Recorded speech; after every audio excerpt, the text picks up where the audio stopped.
tudo bem com vocês? Espero que sim. Eu sou o professor Tiago Tavares, de Língua Portuguesa, e hoje nós vamos estudar um conteúdo muito relevante para quem quer produzir bons textos no dia a dia e uma boa redação no Enem, a pontuação. Portanto, fique ligado. Vamos começar?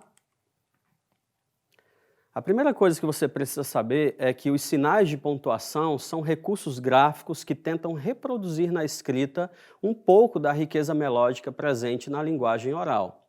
Traduzindo, na linguagem escrita, nós temos então a tentativa de uma reprodução de tudo aquilo que nós fazemos na fala. Continue acompanhando comigo no slide. Desse modo, os sinais de pontuação estruturam as frases e os textos e procuram estabelecer as pausas, o ritmo, as entonações e as inflexões da fala.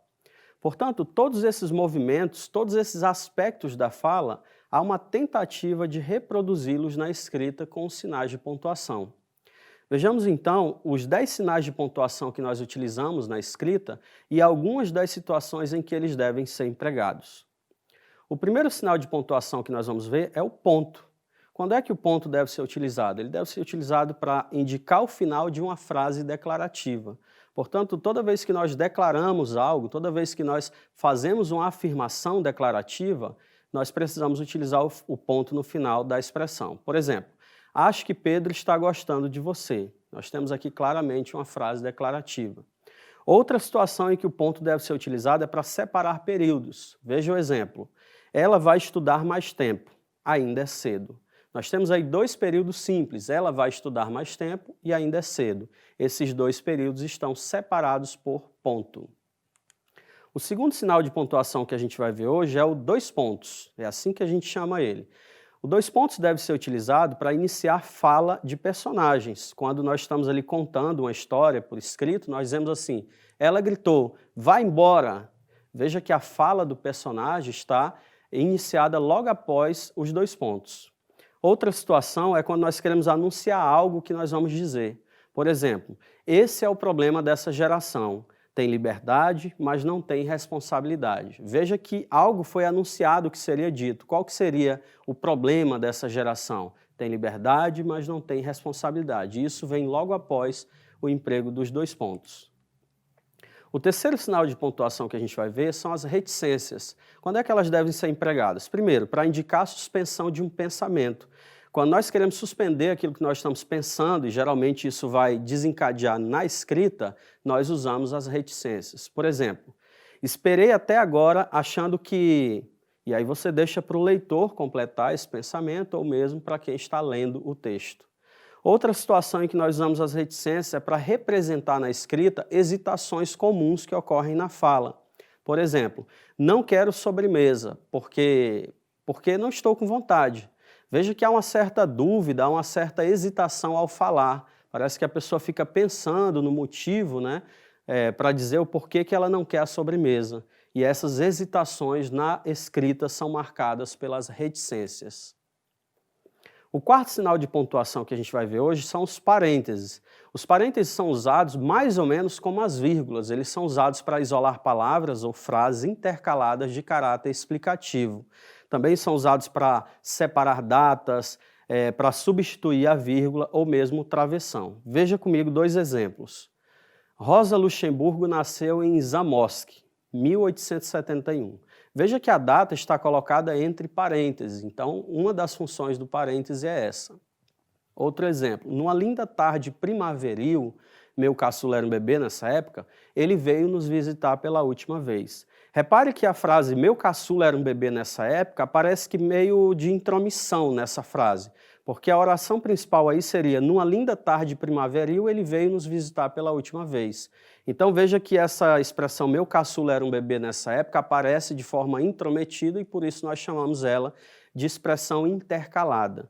Portanto, as expressões intercaladas devem ser marcadas, devem ser colocadas entre parênteses, ou mesmo entre vírgulas, já que eu disse que os parênteses também servem para substituir as vírgulas. De forma geral, existe uma regra na língua portuguesa que é tudo que é explicativo deve vir entre vírgulas. E aí, nesse caso aqui, eu colocaria tudo que é explicativo deve vir também entre parênteses. O quinto sinal de pontuação que a gente vai ver é o ponto de exclamação. Ele deve ser empregado no final de frases imperativas, que são aquelas que apresentam uma certa ordem. O verbo é empregado, nesse caso, para indicar uma certa ordem. Por exemplo, fuja, Marcos. Há nessa frase claramente uma ordem para que Marcos fuja. Portanto, o ponto de exclamação é obrigatório nesse caso. O ponto de exclamação também é utilizado após interjeições, como em ufa, graças a Deus. Ufa é uma interjeição, a gente classifica ufa como uma interjeição dentro das classes de palavras. Portanto, a partir dessa interjeição deve-se empregar um ponto de exclamação. Ele também serve para indicar uma surpresa ou emoção. Quando se diz que maravilha, nesse caso há tanto surpresa quanto emoção. Portanto, o ponto de exclamação deve obrigatoriamente aparecer nesses casos. O sexto sinal de pontuação que a gente vai ver hoje é o ponto de interrogação. Quando é que ele deve ser usado? Primeiro, em perguntas diretas. Quando eu digo, quando você chegou? Eu estou fazendo uma pergunta direta. Muita gente pode achar que o ponto de interrogação é tão simples que todo mundo sabe usar, lê do engano. Por exemplo, a maioria das pessoas confunde interrogação direta com interrogação indireta. O que seria uma interrogação indireta? E nesses casos não se usaria o ponto de interrogação. Seria eu encaixar uma afirmação nessa pergunta. Quando eu digo assim, eu não sei quando você chegou. Muita gente escreveria essa frase com um sinal de interrogação no final e estaria errado. Nesse caso, não há sinal de interrogação, deve-se usar um ponto, porque nós estamos falando de uma pergunta indireta. E o ponto de interrogação só deve ser utilizado nas perguntas diretas. Outra situação em que ele se emprega é junto com o ponto de exclamação quando se quer indicar surpresa na pergunta. Você faz uma pergunta e nessa pergunta há uma certa surpresa, você emprega a interrogação e a exclamação. Por exemplo, você não gosta de sorvete?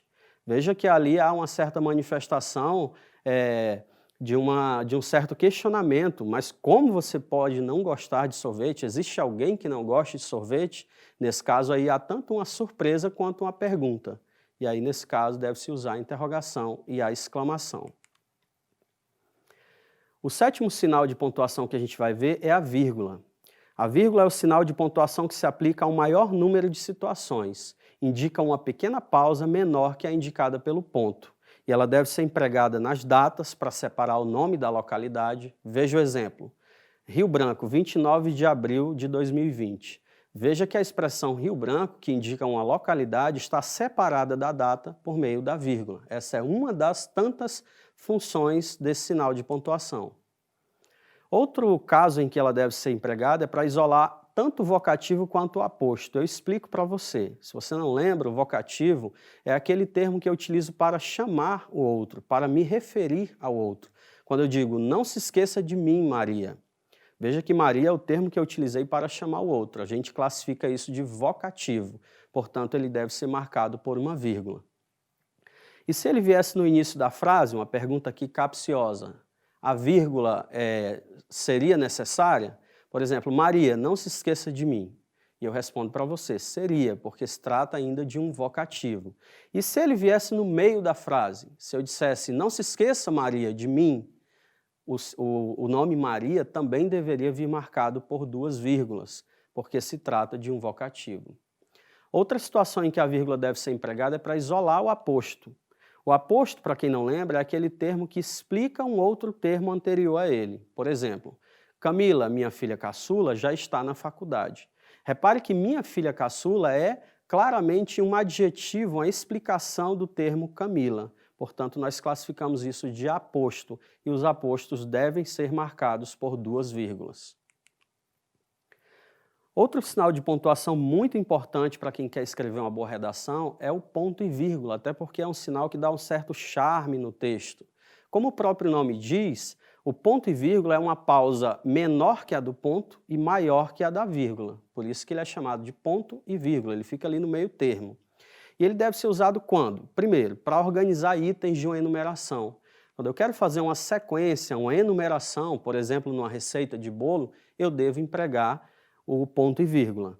Para preparar o bolo, veja no exemplo, vamos precisar dos seguintes ingredientes. Uma xícara de trigo, 4 ovos e por aí vai. Eu poderia colocar aí vários ingredientes, todos eles deveriam finalizar com ponto e vírgula. Somente o último elemento é que deve finalizar com ponto para encerrar essa sequência enumerativa. Tudo bem? Próximo caso em que o ponto e vírgula deve ser empregado é para separar um período que já se encontra dividido por vírgulas. Se eu tenho um período muito longo e esse período já está separado por vírgulas, ele deve ser separado por ponto e vírgula, dividido. Então eu tenho aqui o exemplo: ele não disse nada, apenas olhou ao longe, sentou por cima da grama, queria ficar sozinho com seu cão. Repare que a primeira oração tem ali o uso de 2 vírgulas já, e o período é muito longo. Então, a última oração, queria ficar sozinho com seu cão, é antecedida pelo uso do ponto e vírgula, justamente porque ele serve para separar períodos muito longos, já divididos anteriormente por vírgula. O próximo sinal de pontuação é o travessão, e ele deve ser empregado para iniciar a fala de um personagem no discurso direto. Você já deve ter aprendido isso durante o seu percurso escolar. Veja o exemplo. Então ela disse: gostaria que fosse possível fazer a viagem antes de outubro. Veja que, nesse caso aí, o travessão foi usado para indicar que a fala de um personagem está sendo iniciada. Outra situação em que o travessão deve ser utilizado é para indicar mudança de interlocutor, ou seja, mudança de quem fala, traduzindo isso em miúdos, falando isso de uma forma mais simples para você. Veja o exemplo: querido, você já lavou a louça?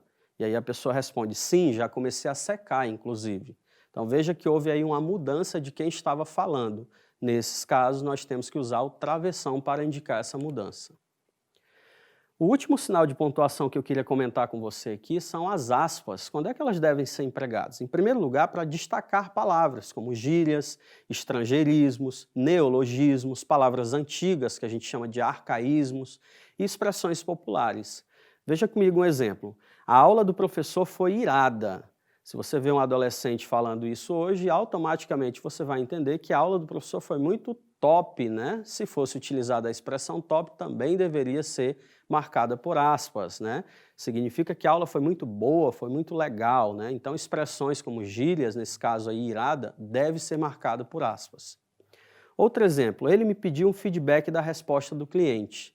A expressão feedback é um estrangeirismo, significa uma espécie de retorno. Ele me pediu um retorno da resposta do cliente, portanto deve ser marcada por aspas.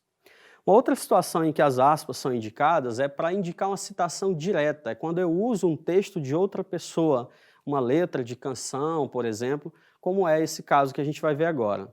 O texto diz: quem ocupa o trono tem culpa, quem oculta o crime também. Quem duvida da vida tem culpa, quem evita a dúvida também tem. Esse é um trecho de uma música muito conhecida do Humberto Gessinger, que é um ex-integrante do Engenheiros do Havaí. Para finalizar, eu gostaria de fazer com você 2 testes. O primeiro deles, eu trago um texto da Cora Coralina, uma das grandes poetisas brasileiras, e diz assim: o saber a gente aprende com os mestres e os livros. A sabedoria se aprende com a vida e com os humildes. Nesse texto, as aspas foram empregadas para quê? Letra A, para manifestar surpresa em relação ao que a Cora Coralina disse. Letra B, para separar os itens de uma enumeração. C, para indicar que se trata de uma citação direta. Ou D, para destacar enfaticamente uma gíria. Se você prestou atenção na aula, certamente você marcaria a alternativa C. As aspas foram empregadas para indicar que se trata de uma citação direta, para indicar que esse texto pertence a outra pessoa e não a mim. Um segundo teste que eu faço com você, eu trago um texto chamado José, do Carlos Drummond de Andrade, um dos grandes poetas brasileiros. E esse texto diz assim: se você morresse, mas você não morre, você é duro, José. Reparem que há uma certa suspensão ali em se você morresse, deixa-se no ar para o leitor interpretar. Portanto, no primeiro verso deste trecho do poema José, as reticências foram empregadas para indicar a conclusão de uma ideia, letra A. Letra B, para introduzir a fala de um personagem. Letra C, para indicar a suspensão de um pensamento. Ou D, para encerrar uma frase declarativa. Se você prestou atenção na aula, você deve ter percebido que, nesse caso, as reticências foram utilizadas para indicar a suspensão de um pensamento. Para finalizar, eu deixo para você uma atividade para casa. Ela é muito simples, você vai acessar o Google e vai pesquisar um texto do seu interesse. Pode ser uma notícia, uma crônica, um poema, uma reportagem, uma letra de música ou até mesmo uma piada. E o que eu quero que você observe? Eu quero que você observe quais foram os sinais de pontuação que o autor empregou nesse texto e quais foram as regras, de acordo com a aula que nós tivemos hoje, que ele usou para pontuar o seu texto. Para finalizar esta aula, eu gostaria de agradecer a todos pela atenção. Foi muito bom estar com vocês até agora. Um abraço fraterno e até a próxima.